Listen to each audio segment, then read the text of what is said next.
ಎಲ್ಲ ರೈತ ಬಾಂಧವರಿಗೂ ನಮಸ್ಕಾರ. ಇವತ್ತು ನಾನು ಹೇಳೋಕ್ ಹೊರಟಿರುವ ಮಾಹಿತಿ ಪ್ರತಿಯೊಬ್ಬ ರೈತನಿಗೂ ತುಂಬನೇ ಮುಖ್ಯ. ಈ ವಿಶ್ಲೇಷಣೆಯನ್ನ ನೀವು ಪೂರ್ತಿಯಾಗಿ ನೋಡಿದ್ರೆ ನಿಮ್ಮ ಹೊಲದ ಮಣ್ಣಿನ ಬಗ್ಗೆ ಬಹುತೇಕ ರೈತರಿಗೆ ಇನ್ನೂ ಗೊತ್ತಿಲ್ಲದ ಒಂದು ಸತ್ಯ ನಿಮಗೆ ಅರ್ಥ ಆಗುತ್ತೆ. ನಿಮ್ಮ ಭೂಮಿಯ ನಿಜವಾದ ಶಕ್ತಿಯನ್ನ ಎಚ್ಚರಗೊಳಿಸುವ ಒಂದು ರಹಸ್ಯವನ್ನ ನಾವಿವತ್ತು ಒಟ್ಟಿಗೆ ತಿಳ್ಕೊಳ್ಳೋಣ. ಹಾಗಾದ್ರೆ ನಮ್ಮೆಲ್ಲರ ಮಣ್ಣಿನಲ್ಲಿ ಅಡಗಿ ಕೂತಿರುವ ಆ ಅತ್ಯಂತ ಶಕ್ತಿಶಾಲಿ ರಹಸ್ಯವಾದರೂ ಯಾವುದು ಗೊತ್ತಾ? ಅದರ ಉತ್ತರ ನಾವು ಹೊರಗಿನಿಂದ ಮಣ್ಣಿಗೆ ಏನ್ ಹಾಕ್ತೀವಿ ಅನ್ನೋದ್ರಲ್ಲಿ ಇಲ್ಲ, ಬದಲಿಗೆ ನಮ್ಮ ಮಣ್ಣಿನಲ್ಲಿ ಸದ್ಯಕ್ಕೆ ಏನ್ ಕಾಣೆಯಾಗಿದೆ ಅನ್ನೋದ್ರಲ್ಲಿದೆ. ಹೌದು, ನಮ್ಮ ಮಣ್ಣು ತನ್ನ ಒಂದು ಪ್ರಮುಖವಾದ ರಹಸ್ಯವನ್ನ ಕಳೆದುಕೊಂಡಿದೆ. ಅದೇ ನಮ್ಮ ಹೊಲದ ಎಷ್ಟೋ ಸಮಸ್ಯೆಗಳಿಗೆ ಮೂಲ ಕಾರಣ ಕೂಡ ಆಗಿರ್ಬೋದು. ಆ ಕಾಣೆಯಾದ ಅಂಶ ಯಾವುದು ಅಂತ ಈಗ ನೋಡೋಣ ಬನ್ನಿ. ಒಂದ್ ಕ್ಷಣ ನಿಮ್ಮ ಹೊಲದ ಮಣ್ಣನ್ನ ಕೈಯಲ್ಲಿ ಹಿಡಿದು ನೋಡಿ. ಅದು ಹೇಗನಿಸುತ್ತಿದೆ? ಜೀವವೇ ಇಲ್ಲದ ಹಾಗೆ ಪುಡಿಪುಡಿಯಾಗಿದೆಯಾ ಅಥವಾ ಕಲ್ಲಿನ ಥರ ಗಟ್ಟಿಯಾಗಿದೆಯಾ? ನೆನಪಿದೆಯಾ? ಮೊದಲ ಮಳೆ ಬಂದಾಗ ಒಂದು ಘಮ ಇರ್ತಿತ್ತು, ಆ ಮಣ್ಣಿನ ಜೀವಂತ ವಾಸನೆ. ಈಗ ಬರ್ತಿದ್ಯಾ? ಇದು ನಿಮ್ಗೆಲ್ಲೋ ನೋಡಿದ ಹಾಗೆ, ಅನುಭವಿಸಿದ ಹಾಗೆ ಅನಿಸ್ತಿದ್ಯಾ? ನಿಮ್ಮ ಹೊಲದಲ್ಲಿ ಈ ಲಕ್ಷಣಗಳು ಕಾಣಿಸ್ತಿವ್ಯಾ ಅಂತ ಒಮ್ಮೆ ಯೋಚಿಸಿ ನೋಡಿ. ಬೆಳೆಗಳ ಎಲೆಗಳು ಅಲ್ಲಲ್ಲಿ ನೇರಳೆ ಬಣ್ಣಕ್ಕೆ ತಿರುಗ್ತಿವಿಯಾ? ಬೇರುಗಳು ಸಣ್ಣದಾಗಿ ದುರ್ಬಲವಾಗಿವೆಯಾ? ಸ್ವಲ್ಪ ದಿನ ನೀರು ಬಿಡ್ಲಿಲ್ಲ ಅಂದ್ರೂ ಬೆಳೆಗಳು ಬೇಗನೆ ಬಾಡಿ ಹೋಗ್ತಿವ್ಯಾ? ಹೊಲದಲ್ಲಿ ಎಲ್ಲ ಕಡೆ ಬೆಳೆ ಒಂದೇ ಸಮನಾಗಿ ಹುಲುಸಾಗಿ ಬೆಳೆದಿಲ್ಲವಾ? ಮಣ್ಣು ದಿನೇ ದಿನೇ ಕಲ್ಲಿನ ಹಾಗೆ ಗಟ್ಟಿಯಾಗುತ್ತಿದೆಯಾ? ಇದೆಲ್ಲವೂ ಒಂದೇ ಒಂದು ವಿಷಯವನ್ನು ಸೂಚಿಸ್ತಿದೆ. ನಿಮ್ಮ ಮಣ್ಣಿನಲ್ಲಿ ಒಬ್ಬ ಪ್ರಮುಖ ಮಿತ್ರ, ಒಬ್ಬ ಸಂಗಾತಿ ಕಾಣೆಯಾಗಿದ್ದಾನೆ. ಆದ್ರೆ ನಿಜವಾದ ರಹಸ್ಯ ಇಲ್ಲೇ ಇದೆ. ನಮ್ಮ ಕಣ್ಣಿಗೆ ಕಾಣಿಸ್ತಾ ಹಾಗೆ ನಮ್ಮ ಹೊಲದ ಪ್ರತಿ ಅಡಿ ಮಣ್ಣಿನ ಕೆಳಗೆ ಒಂದು ಜೀವಂತ ಜಾಲವೇ ಇದೆ. ಅದೊಂದು ಭೂಗತ ಇಂಟರ್ನೆಟ್ನಂತೆ ಕೆಲಸ ಮಾಡುತ್ತೆ. ಹಾಗಾದ್ರೆ ಏನಿದು ಅದ್ಭುತ ಶಕ್ತಿ? ಯಾವುದಾದ್ರೂ ಹೊಸ ಥರದ ಗೊಬ್ಬರವಾ? ಖಂಡಿತ ಇಲ್ಲ, ಇದು ಗೊಬ್ಬರ ಅಲ್ವೇ ಅಲ್ಲ. ಹಾಗಿದ್ರೆ ಯಾವುದಾದ್ರೂ ಕೆಮಿಕಲ್ ಇರ್ಬೋದಾ? ಅದು ಕೂಡ ಅಲ್ಲ. ಇದರ ಮೂಲ ಸಂಪೂರ್ಣವಾಗಿ ನೈಸರ್ಗಿಕ, ಭೂಮಿಯಷ್ಟೇ ಹಳೆಯದು. ಇದು ಒಂದು ಜೀವಂತ, ಉಸಿರಾಡುವ ಜೈವಿಕ ಜಾಲ. ಇದರ ಹೆಸರು ಮೈಕೋರೈಜಾ. ಗ್ರೀಕ್ ಭಾಷೆಯಲ್ಲಿ ಮೈಕೋ ಅಂದ್ರೆ ಶಿಲೀಂಧ್ರ, ಅಣಬೆ ಜಾತಿಯ ಸೂಕ್ಷ್ಮಜೀವಿ, ಮತ್ತು ರೈಜಾ ಅಂದ್ರೆ ಬೇರು. ಸರಳವಾಗಿ ಹೇಳ್ಬೇಕಂದ್ರೆ ಶಿಲೀಂಧ್ರ ಮತ್ತು ಬೇರುಗಳ ನಡುವಿನ ಒಂದು ನೈಸರ್ಗಿಕ ಜೀವಂತ ಪಾಲುದಾರಿಕೆ. ಇದನ್ನೇ ನಾವು ಮಣ್ಣಿನ ನೈಸರ್ಗಿಕ ಬುದ್ಧಿಶಕ್ತಿ ಅಂತನೂ ಕರೆಯಬಹುದು. ಈಗೊಂದು ಆಶ್ಚರ್ಯಕರ ಸಂಗತಿ ಹೇಳ್ತೀನಿ ಕೇಳಿ. ಈ ಜೀವಂತ ಜಾಲ ಏನಿದೆ, ಇದು ಇವತ್ತು ನಿನ್ನೇದಲ್ಲ, ಬರೋಬ್ಬರಿ 40 ಕೋಟಿ ವರ್ಷಗಳಿಂದ ಈ ಭೂಮಿ ಮೇಲಿದೆ. ಅಂದ್ರೆ ಭೂಮಿ ಮೇಲೆ ದೊಡ್ಡ ದೊಡ್ಡ ಮರಗಳು, ಹೂವಿನ ಗಿಡಗಳು ಹುಟ್ಟೋದಕ್ಕೂ ಮುಂಚಿನಿಂದಲೂ ಇದು ಅಸ್ತಿತ್ವದಲ್ಲಿದೆ. ಅಂದ್ರೆ ಇದು ಕೇವಲ ಒಂದು ಶಿಲೀಂಧ್ರವಲ್ಲ, ಇದು ಭೂಮಿಯ ಒಂದು ಪ್ರಾಚೀನ ಶಕ್ತಿ. ಹಾಗಾದ್ರೆ ಈ ಭೂಗತ ಕಾರ್ಯಪಡೆ ಮಣ್ಣಿನ ಕೆಳಗೆ ನಿಜವಾಗಿ ಏನು ಕೆಲಸ ಮಾಡುತ್ತೆ? ನಮ್ಮ ಬೆಳೆಗಳಿಗೆ ಇದರಿಂದಾಗುವ ಲಾಭವಾದರೂ ಏನು? ಇದರ ಶಕ್ತಿ ಎಂತಾದ್ದು ಅಂತ ತಿಳ್ಕೊಂಡ್ರೆ ನೀವು ನಿಜವಾಗಿಯೂ ಆಶ್ಚರ್ಯಪಡ್ತೀರಿ. ಇಲ್ಲಿ ನೋಡಿ, ಎಡಭಾಗದಲ್ಲಿರುವುದು ಸಾಮಾನ್ಯ ಬೇರು, ಅದರ ವ್ಯಾಪ್ತಿ ಅಷ್ಟಕ್ಕಷ್ಟೇ. ಆದ್ರೆ ಬಲಭಾಗದಲ್ಲಿ ನೋಡಿ, ಮೈಕೋರೈಜಾ ಜೊತೆ ಸೇರಿದಾಗ ಅದೇ ಬೇರಿನ ವ್ಯಾಪ್ತಿ 100 ಪಟ್ಟು ಹೆಚ್ಚಾಗಿದೆ. ಇದು ಬೇರು ತಲುಪಲಾಗದ ದೂರಕ್ಕೆಲ್ಲ ಹೋಗಿ ಮಣ್ಣಿನಲ್ಲಿ ಲಾಕ್ ಆಗಿರುವ ಆಹಾರದ ಗುಪ್ತ ಬ್ಯಾಂಕನ್ನು ತೆರೆದು ಪೋಷಕಾಂಶಗಳನ್ನು ಸಸ್ಯಕ್ಕೆ ತಂದುಕೊಡುತ್ತೆ. ಅಷ್ಟೇ ಅಲ್ಲ, ಬರಗಾಲದಲ್ಲಿಯೂ ಮಣ್ಣಿನ ಸಣ್ಣ ಸಣ್ಣ ರಂಧ್ರಗಳಲ್ಲಿ ಅಡಗಿರುವ ನೀರನ್ನ ಹೀರಿ ಗಿಡಕ್ಕೆ ಜೀವ ಕೊಡುತ್ತೆ. ಇದರ ಅತಿದೊಡ್ಡ ಲಾಭ ಅಂದ್ರೆ ರಂಜಕವನ್ನ ಒದಗಿಸೋದು.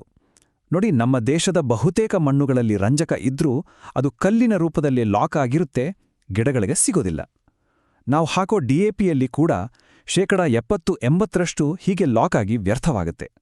ಆದರೆ ಮೈಕೋರೈಜಾ ವಿಶೇಷವಾದ ಆಮ್ಲಗಳನ್ನು ಬಿಡುಗಡೆ ಮಾಡಿ ಆ ಲಾಕನ್ನು ಓಪನ್ ಮಾಡಿ ಸಸ್ಯಕ್ಕೆ ಸುಲಭವಾಗಿ ರಂಜಕ ಸಿಗೋ ಹಾಗೆ ಮಾಡುತ್ತೆ. ಇದರ ಜೊತೆಗೆ ಸತು, ನೀರು ಮತ್ತು ಇತರ ಪೋಷಕಾಂಶಗಳನ್ನು ಗಿಡಕ್ಕೆ ತಲುಪಿಸುತ್ತೆ. ಅಷ್ಟೇ ಅಲ್ಲ, ಈ ಅದೃಶ್ಯ ಕಾರ್ಯಪಡೆ ಗ್ಲೋಮಾಲಿನ್ ಅನ್ನೋ ಒಂದು ನೈಸರ್ಗಿಕ ಅಂಟನ್ನ ಉತ್ಪಾದಿಸುತ್ತೆ. ಇದು ಮಣ್ಣಿನ ಕಣಗಳನ್ನ ಒಂದಕ್ಕೊಂದು ಅಂಟಿಸಿ ಮಣ್ಣನ್ನ ಸ್ಪಂಜಿನ ಹಾಗೆ ಮೃದು ಮಾಡುತ್ತೆ. ಇದರಿಂದ ಏನಾಗುತ್ತೆ ಅಂದ್ರೆ ಮಣ್ಣು ಕಲ್ಲಿನ ಹಾಗೆ ಗಟ್ಟಿಯಾಗೋದು ತಪ್ಪುತ್ತೆ, ನೀರು ಮತ್ತು ಗಾಳಿ ಚೆನ್ನಾಗಿ ಆಡುತ್ತೆ. ಇದು ಮಣ್ಣಿನ ಶ್ವಾಸಕೋಶದ ಹಾಗೆ ಕೆಲಸ ಮಾಡಿ ಮಣ್ಣು ಜೀವಂತವಾಗಿರಲು ಸಹಾಯ ಮಾಡುತ್ತೆ. ಹಾಗಾದ್ರೆ ಒಂದು ಪ್ರಶ್ನೆ, ಈ 40 ಕೋಟಿ ವರ್ಷಗಳಷ್ಟು ಹಳೆಯದಾದ ರಹಸ್ಯ ನಿಮ್ಮ ಮಣ್ಣಿನಲ್ಲಿ ಇನ್ನೂ ಇದೆಯಾ? ಕಾಡುಗಳಲ್ಲಿ, ನೈಸರ್ಗಿಕ ಭೂಮಿಗಳಲ್ಲಿ ಖಂಡಿತವಾಗಿಯೂ ಇದೆ. ಆದರೆ ನಮ್ಮ ಹೊಲಗಳಲ್ಲಿ ನಿರಂತರ ಉಳುಮೆ ಮತ್ತು ರಾಸಾಯನಿಕಗಳ ಬಳಕೆಯಿಂದಾಗಿ ಇದರ ಪ್ರಮಾಣ ತುಂಬಾನೇ ಕಡಿಮೆಯಾಗಿದೆ. ಆದರೆ ಚಿಂತೆ ಬೇಡ, ಇದನ್ನ ಹೇಗೆ ಸರಿಪಡಿಸಬಹುದು, ಹೇಗೆ ಮರಳಿ ತರಬಹುದು ಅಂತ ಈ ವಿಶ್ಲೇಷಣೆ ಕೊನೆಯಲ್ಲಿ ನಿಮಗೆ ಸಂಪೂರ್ಣವಾಗಿ ಅರ್ಥ ಆಗುತ್ತೆ. ಈಗ ನಮ್ಮ ಮಣ್ಣಿನಲ್ಲಿ ನಿದ್ರೆ ಮಾಡುತ್ತಿರುವ ಆ ದೈತ್ಯನನ್ನ ಎಬ್ಬಿಸುವ ಸಮಯ ಬಂದಿದೆ. ಇದು ಕೇವಲ ಒಂದು ವಸ್ತುವನ್ನ ಮಣ್ಣಿಗೆ ಸೇರಿಸೋದಲ್ಲ, ಬದಲಿಗೆ ಒಂದು ಜೀವಂತ ಶಕ್ತಿಯನ್ನ ನಮ್ಮ ಮಣ್ಣಿನಲ್ಲಿ ಮರುಸ್ಥಾಪಿಸುವ ಕೆಲಸ. ಮೈಕೋರೈಸಾವನ್ನ ನಮ್ಮ ಮಣ್ಣಿಗೆ ವಾಪಸ್ ತರಲು ಕೆಲವು ಸುಲಭ ವಿಧಾನಗಳಿವೆ. ಬೀಜಗಳಿಗೆ ಲೇಪಿಸಿ ಬಿತ್ತನೆ ಮಾಡಬಹುದು. ಇದರಿಂದ ಅದು ಮೊಳಕೆ ಒಡೆದ ಮೊದಲ ದಿನದಿಂದಲೇ ಬೇರಿನ ಜೊತೆ ಸೇರ್ಕೊಳ್ಳುತ್ತೆ. ಟೊಮ್ಯಾಟೊ, ಮೆಣಸಿನ್ಕಾಯಿ ಅಂತಹ ನಾಟಿ ಮಾಡೋ ಸಸಿಗಳಿಗೆ ಅವುಗಳ ಬೇರುಗಳನ್ನ ಇದರ ದ್ರಾವಣದಲ್ಲಿ ಅದ್ದಿ ನಾಟಿ ಮಾಡಿದ್ರೆ ತುಂಬಾನೇ ಒಳ್ಳೆಯದು. ಈಗಾಗಲೇ ಹೊಲದಲ್ಲಿ ಬೆಳೆದು ನಿಂತಿರುವ ಗಿಡಗಳಿಗೆ ನೇರವಾಗಿ ಬೇರಿನ ಹತ್ತಿರ ಮಣ್ಣಿಗೆ ಸೇರಿಸಬಹುದು. ಇಲ್ಲಿ ಒಂದು ವಿಷಯವನ್ನ ಚೆನ್ನಾಗಿ ನೆನ್ಪಿಟ್ಕೊಳ್ಬೇಕು. ಇದು ಜೀವಂತ ಬೇರುಗಳ ಹತ್ತಿರ ಇದ್ದಾಗ ಮಾತ್ರ ಕೆಲಸ ಮಾಡೋದು. ಆಗ ಮಾತ್ರ ಈ ಅದ್ಭುತ ಪಾಲುದಾರಿಕೆ ಶುರುವಾಗುತ್ತೆ. ಈಗ ಈ ಪಾಲುದಾರಿಕೆಯ ಕೆಲವು ನಿಯಮಗಳನ್ನ ತಿಳಿಯೋಣ. ಯಾಕಂದ್ರೆ ಇದು ಯಾವುದೇ ಮ್ಯಾಜಿಕ್ ಅಲ್ಲ, ಇದೊಂದು ಒಪ್ಪಂದ. ಇದಕ್ಕೆ ತನ್ನದೇ ಆದ ಕೆಲವು ರೂಲ್ಸ್ ಇವೆ. ಕೆಲವು ರೈತರಿಗೆ ಮಾತ್ರ ಗೊತ್ತಿರುವ ಈ ಆಳವಾದ ಮಾಹಿತಿಯನ್ನ ಈಗ ನೋಡೋಣ. ನಿಜ ಹೇಳ್ಬೇಕಂದ್ರೆ ಇದೊಂದು ವ್ಯಾಪಾರ ಒಪ್ಪಂದದ ಹಾಗೆ ಕೆಲಸ ಮಾಡುತ್ತೆ.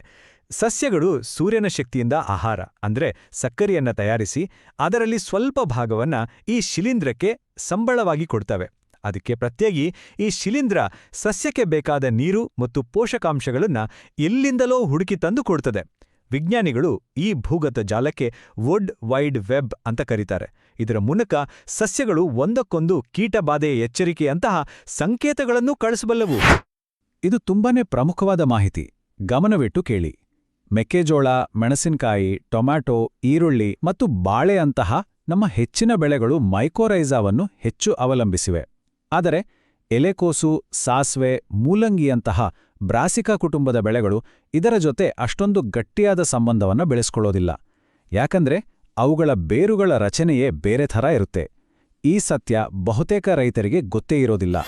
ಮತ್ತೊಂದು ಕಠಿಣ ಸತ್ಯವೇನೆಂದರೆ, ಪ್ರತಿ ಬಾರಿ ನಾವು ಟ್ರ್ಯಾಕ್ಟರ್ನಿಂದ ಆಳವಾಡಿ ಉಳುಮೆ ಮಾಡಿದಾಗ ಜೇಡರ ಬಲೆಯ ಹಾಗೆ ಹರಡಿಕೊಂಡಿರುವ ಈ ಸೂಕ್ಷ್ಮ ಜೀವಂತ ಜಾಲ ತುಂಡು ತುಂಡಾಗಿ ನಾಶವಾಗುತ್ತೆ. ಹಾಗೆಯೇ ನಾವು ಅಧಿಕ ಪ್ರಮಾಣದ ಕೆಮಿಕಲ್ ಶಿಲೀಂಧ್ರನಾಶಕಗಳನ್ನು ಬಳಸಿದಾಗ ಈ ನಮ್ಮ ಮಿತ್ರ ಶಿಲೀಂಧ್ರ ಕೂಡ ಸತ್ತು ಹೋಗ್ತದೆ. ಹಾಗಾಗಿ ನಮ್ಮ ಈ ಜೀವಂತ ಮಿತ್ರನಿಗೆ ಹಾನಿಯಾಗದಂತೆ ನೋಡಿಕೊಳ್ಬೇಕಾದ್ದು ನಮ್ಮ ಕರ್ತವ್ಯ. ಕೊನೆಯದಾಗಿ ನಿಮ್ಮ ಹೊಲದ ಜೀವಂತ ಭವಿಷ್ಯದ ಬಗ್ಗೆ ಮಾತಾಡೋಣ. ಈ ಸಣ್ಣ ಸೂಕ್ಷ್ಮಜೀವಿಯ ಆರೋಗ್ಯ ನೇರವಾಗಿ ನಿಮ್ಮ ಯಶಸ್ಸಿಗೆ ಮತ್ತು ನಮ್ಮ ಮುಂದಿನ ಪೀಳಿಗೆಯ ಭವಿಷ್ಯಕ್ಕೆ ಹೇಗೆ ಸಂಬಂಧಿಸಿದೆ ಅಂತ ನೋಡೋಣ. ನಮ್ಮ ದೃಷ್ಟಿಕೋನವನ್ನೇ ಬದಲಾಯಿಸುವ ಸಮಯ ಬಂದಿದೆ. ನಾವು ಗೊಬ್ಬರವೇ ಆಹಾರ ಅಂದುಕೊಂಡಿದ್ದೇವೆ.